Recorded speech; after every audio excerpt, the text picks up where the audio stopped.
வணக்கம் நண்பர்களே. மகாபாரதம் எத்தனை நூற்றாண்டுகள் கடந்தாலும் அதன் ஒவ்வொரு கதாபாத்திரமும் இன்றும் நம் மனதை ஆட்கொள்கிறது. அந்த வரிசையில் சூரியன் தேவனின் புத்திரனாய், கொடை வள்ளலாய், உற்ற நண்பனாய், ஆனால் துரதிர்ஷ்டத்தின் பிரதிநிதியாய் வாழ்ந்த ஒரு மகத்தான வீரன். அவர்தான் கர்ணன். இவருக்கு அநீதி இழைக்கப்பட்டதா அல்லது இவரின் தவறுகளே இவரை வீழ்த்தியதா?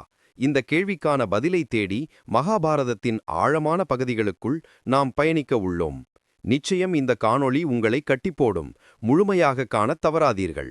பாண்டவர்களுக்கு மூத்தவராக, குந்தியின் புதல்வராக பிறந்த இவர் விதிவசத்தால் ஒரு தேரோட்டியின் மகனாக வளர்க்கப்பட்டார். இவரின் பிறப்பு ரகசியம் வாழ்நாள் முழுவதும் இவரை துரத்திய அவமானம். ஆம், சூதபுத்திரன் என்றழைக்கப்பட்ட இவருக்கு திறமை இருந்தும் சமூகத்தால் அங்கீகாரம் மறுக்கப்பட்டது. துரோணரின் சீடனாக வாய்ப்பு மறுக்கப்பட்டதும், அர்ஜுனருக்கு நிகரான வீரன் என நிரூபிக்கும்போது இவர் சந்தித்த புறக்கணிப்பும் இவரின் உள்ளத்தில் ஆறாத வடுவை ஏற்படுத்தின. ஆனால் இந்த அவமானங்கள் இவரை மேலும் வலிமையாக்கியதே தவிர வீழ்த்தவில்லை.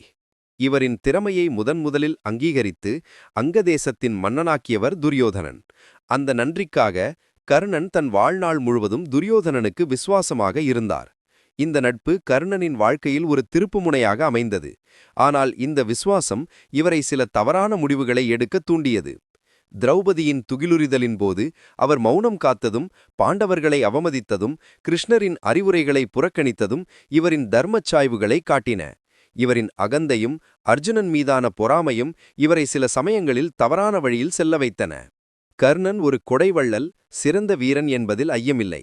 ஆனால் இவர் துரியோதனனின் நண்பன் என்பதால் அதர்மத்தின் பக்கம் நின்றார். போர்க்களத்தில் கவசம் இழந்த நிலையிலும், தேரின் சக்கரம் சகதியில் சிக்கிய போதும் அர்ஜுனனின் அம்பு இவரை வீழ்த்தியது. இவரின் மரணம் இவருக்கு இழைக்கப்பட்ட அநீதியா அல்லது இவரின் தவறான முடிவுகளின் விளைவா? இது ஒரு தர்ம யுத்தம். இங்கே ஒவ்வொருவரின் செயலுக்கும் எதிர்வினை உண்டு. கர்ணன் ஒரு மகத்தான வீரன். ஆனால் இவர் அதர்மத்தின் பக்கம் நின்றதால் இவரின் வீழ்ச்சி தவிர்க்க முடியாததாகிவிட்டது. இவரின் தனிப்பட்ட குணாதிசயங்கள் போற்றத்தக்கவை என்றாலும் இவர் எடுத்த சில முடிவுகள் இவரின் தலைவிதியை மாற்றியமைத்தன.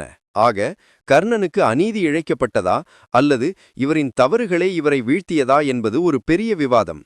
மகாபாரதம் நமக்கு கற்றுத்தரும் பாடம் என்னவென்றால், ஒருவரின் திறமை மட்டுமல்ல, அவரின் தர்மநெறியும் சரியான நேரத்தில் எடுக்கும் முடிவுகளுமே அவரின் தலைவிதியை தீர்மானிக்கும்.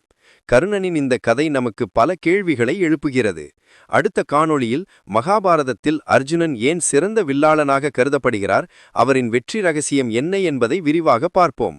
காணத் தவறாதீர்கள்.